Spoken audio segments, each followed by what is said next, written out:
Um, Now, with that, there's been this buildup, at least in America, of a narrative around domestic terrorism, with people who are against the CV mandates, people who are questioning the election. And I think even like a couple of years ago, the FBI put out a statement saying that conspiracy theorists should also be looked at as a threat and potential domestic terrorists. Now, is there anything like that going on in Australia? Is that narrative being laid down as well? It is, yes. And I'm on that list as well. People who are supposedly right-wing extremists / terrorists. And yeah, it's the same in your country as it is here. It's the government putting out propaganda. And the thing is, though, it's not really landing. That's the funny part. It's not really landing at all. Sure, they're trying to use it, but I mean, conspiracy theorist itself is a term coined by the CIA.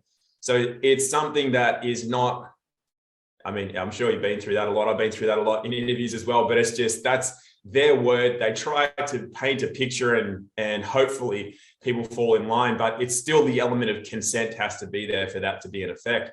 But you're right, there's been many false flags to try to paint that narrative. The Port Arthur event is one of those. That's what you mentioned, where supposedly a guy who's a stoner with long blonde hair can pick off, 15 people in a cafe, which a trained sniper can't do on his own. So, and then nearest cop's 500 kilometers away on that day, just because, right? And then afterwards, hey, hand your guns back, everybody. And so, same thing with 9/11, same thing with a lot of these events that we see, whether they're real or not, there's a lot of questionable factors to them. And then you just look at the result of that is always a removal of rights and freedoms from the general population. So guns were handed back here. Freedoms and rights have been handed back in many countries around the world with regards to events that we see that are deemed to be terrorist or terrorism in nature. And so, yeah, they're now amping that up to not just mean flying planes into buildings or shooting people with guns. It's what are you saying and what are you posting on social media and what are your thought forms? That's what they're going after now. So, yeah, it's a bit of a dicey, I think it's risky for them because they're going after something that they can never have. A gun, for example, is a physical object. And hey, if they're tougher than the guy that's got the gun, they can take it off him. But as far as natural law is concerned, the essence of who we are can never be taken away.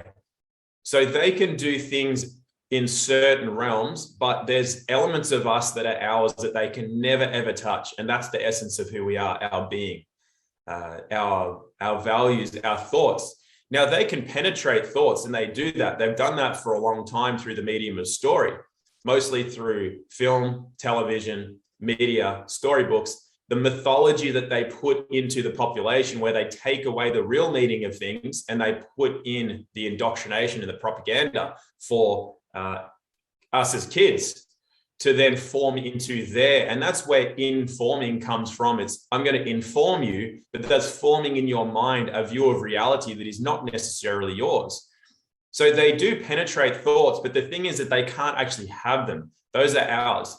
And that's where that element of consent comes in, because that has to be by our consent.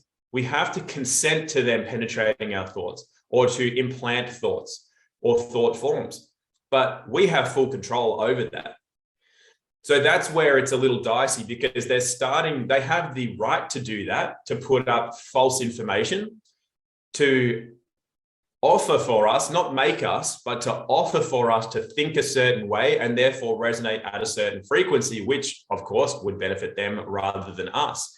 But it is only an offer and they can't take it. So then we have full power and full control over how we think and how we feel, and therefore how we oscillate or resonate, and therefore what we create as a result. And that's always been ours, and that has never been able to be taken from us. It can only be elicited. They put out a stimulus, hoping that the response that we give is the one that they want, but it's still a choice. Our response is still a choice. And oftentimes, rather than react to their stimulus, it's far better for us to just act. And that's creation. That's I don't really care what they're doing. How is it that we're acting and creating as opposed to reacting to the stimulus that they are putting in front of us?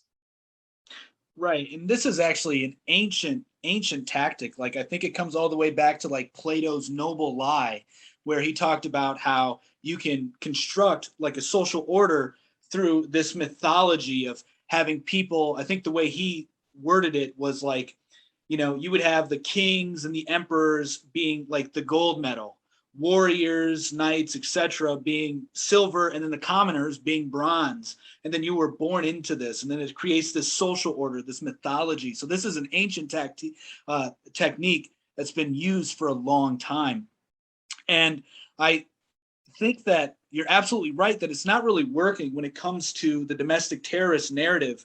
But what I also see failing now, it seems to me, is the CV narrative too. I am seeing more people than I was last year who are actively standing up against this, who are making a stand to not wear the mask or to refuse to shut down their businesses if it were to come. Now, it's different once you actually feel the pressure. Right now, it's an easy time to recognize it and say that you're going to do something about it. But I do get the feeling that people are going to be more resistant this time around.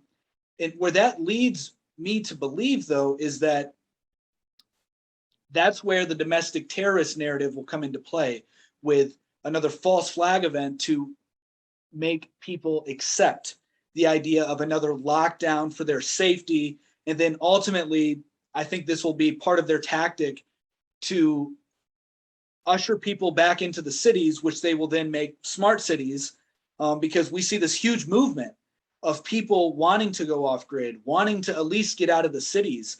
My wife and I, for a while now, we've been talking about starting our own homestead once the time's right, because we don't want to take on any debt either. And so that's a huge thing too. A lot of people are in crippling debt. But anyway, do you have any reflections on that? Sure.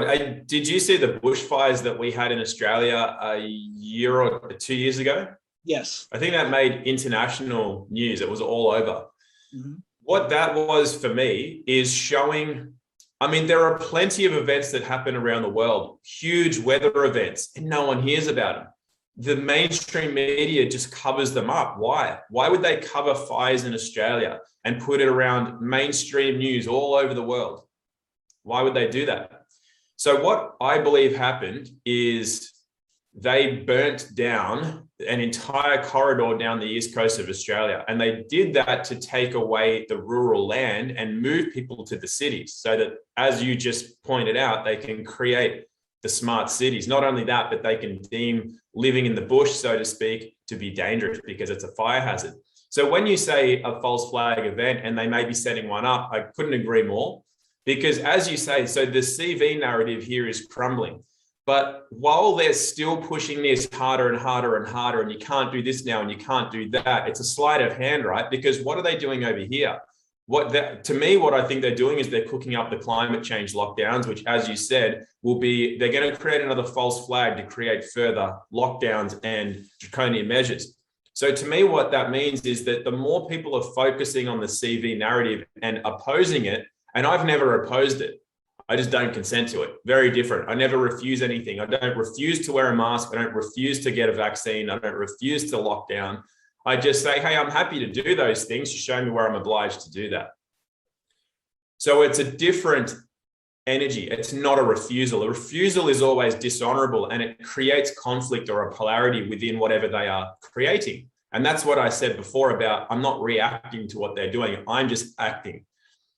Then the other side of that is that if you get too consumed with that narrative, because that's the key word, you said CV narrative. It's a narrative. It's a story. It's a story that we're designed to then be involved in, but we don't have to. That's a